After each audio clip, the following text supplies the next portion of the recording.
की dance, drink, long drive और भी बहुत कुछ। सही कहा तुमने। एंजॉयमेंट के नाम पर डिस्कोथेक्स और बार खचाखच भर जाते हैं। न्यू ईयर पार्टी के नाम पर शराबों के जाम, सिगरेटों के धुएं और अश्लील गानों पर सुध-बुध होकर नाचते हैं। फिर ऐसे में कई गैर जिम्मेदाराना हरकतें होती हैं, पुलिस केसेस होते हैं। अब तू ही बता कि ये कैसा फन है, कैसा सेलिब्रेशन है, जहाँ पुलिस को रोडों पर गश्त बढ़ानी पड़े, हॉस्पिटलों में इमरजेंसी के केसेस बढ़ जाए और फिर मॉर्निंग में नशा उतरने पर हैंगओवर और गिल्ट। ये कैसा एंजॉयमेंट है जूली? ये कैसा न्यू ईयर है? तो बिल्कुल सही कह रही है आकृति। ये फन शॉट नहीं, गन शॉट है जो हम जैसों को अंदर से खत्म कर रहा है। अच्छा, तुझे पता है कि अप्रैल फूल क्यों मनाया जाता है? इसका रीजन क्या है? रीजन का तो पता नहीं, हाँ, पर अपने दोस्तों को बनाती जरूर हूँ। रीजन नहीं पता? रीजन ये है कि 16th सेंचुरी के पहले यूरोप में जो 1 अप्रैल था, उसी से न्यू ईयर की शुरुआत की जाती थी। लेकिन फिर जब पोप ग्रेगरी ने अपना ग्रिगोरियन कैलेंडर लॉन्च किया, तो उन्होंने ये ऑर्डर पास कर दिया कि पूरा यूरोप और उसके साथ साथ पूरा वर्ल्ड 1 जन को ही न्यू ईयर मनाएगा। अब ऐसे में कुछ संस्कृति प्रेमी लोग भी थे जिन्होंने रिवॉल्ट किया कि नहीं जी, हम तो हमारे पुराने कैलेंडर के हिसाब से अप्रैल में ही न्यू ईयर मनाएंगे। ऐसे में उन वेस्टर्नर्स ने इन संस्कृति प्रेमी लोगों का मजाक उड़ाया, उन्हें मूर्ख घोषित करके अप्रैल फूल कहा। ये थी रियलिटी। सीरियसली यार, इस हिस्ट्री लेसन के बारे में तो मुझे बिल्कुल भी पता नहीं था।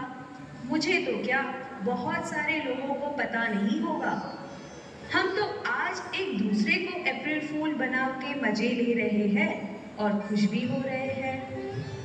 यार आकृति, मुझे और डिटेल में जानना है इस हिंदू नववर्ष के बारे में। अभी तक तूने जो भी बताया वो सब कुछ मुझसे अपील कर रहा है। तो सुन जू, इसी दिन भगवान ब्रह्मा जी ने सृष्टि की रचना की थी। किस दिन?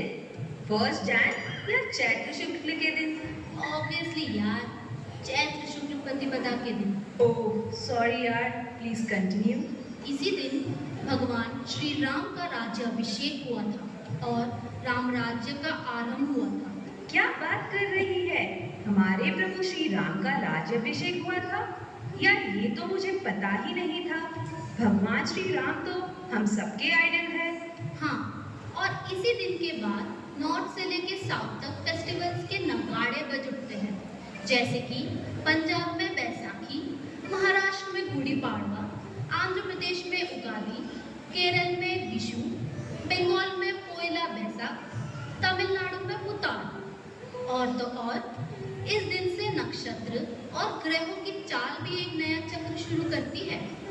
प्रकृति जागती है, पेड़ पौधे फिर से खिलते हैं, किसान नई फसल उगाने की तैयारी करते हैं और इसी दिन से नवरात्रि की शुरुआत भी होती है। अच्छा, तो इसलिए जो ये फाइनेंशियल ईयर है वो अप्रैल में शुरू होता है, राइट? और ये स्कूल्स और गवर्नमेंट इंस्टीट्यूशंस में भी तो नया सेशन अप्रैल में ही शुरू होता है। इस बारे में तो मैंने कभी सोचा ही नहीं यार। इसलिए भारत के लिए चैत्र शुक्ल प्रतिपदा is the perfect new beginning. हाँ यार, एक्चुअली इन फैक्ट्स को आज तक किसी ने सही तरीके से रिवील ही नहीं किया। लेकिन आकृति, यहाँ मेरा एक डाउट है। पूछ, क्या डाउट है? बेशक हमें हमारी संस्कृति और संस्कारों से जुड़े रहना चाहिए, लेकिन प्रश्न ये है कि उनसे आखिर जुड़ा कैसे जाए ताकि हम इस दुनिया में कहीं भी रहे सदा अपनी रूट से जुड़े रहें। अब एक कैसा है कि जैसा देश वैसा भेष, जहाँ रहते हैं वहाँ का कल्चर अपने आप फॉलो करने लग जाते हैं। सही कहा तूने। उसके लिए तो सबसे पहले तुझे अपने आप से जुड़ना होगा, अपने आप को जानना होगा, ब्रह्म ज्ञान प्राप्त करना होगा। अपने आप को कैसे जाना जाए और ये ब्रह्म ज्ञान क्या होता है? ब्रह्म ज्ञान मतलब खुद को जानने की साइंस, अपने भीतर की दिव्यता का ध्यान। ध्यान यानी मेडिटेशन ना आकृति? यार सच कहूँ तो मैंने कई बार ट्राई किया, इवन कई सारे मेडिटेशन सेंटर्स भी ज्वाइन किए, लेकिन मेरा ध्यान और मन लगता ही नहीं। हमेशा यहाँ वहाँ भटकता रहता है। जूली, मेरे परम पूजनीय गुरुदेव सर्व श्री आशुतोष महाराज जी कहते हैं कि ध्यान दो शब्दों से मिलकर बनता है, ध्याता और ध्येय यानी ध्यान। ध्याता यानी आप और ध्येय यानी टारगेट। बिना टारगेट के ध्यान नहीं और बिना गुरु के ज्ञान नहीं। और ये टारगेट कहीं बाहर नहीं होता, बल्कि हमारे अंदर का प्रकाश ही हमारा टारगेट है।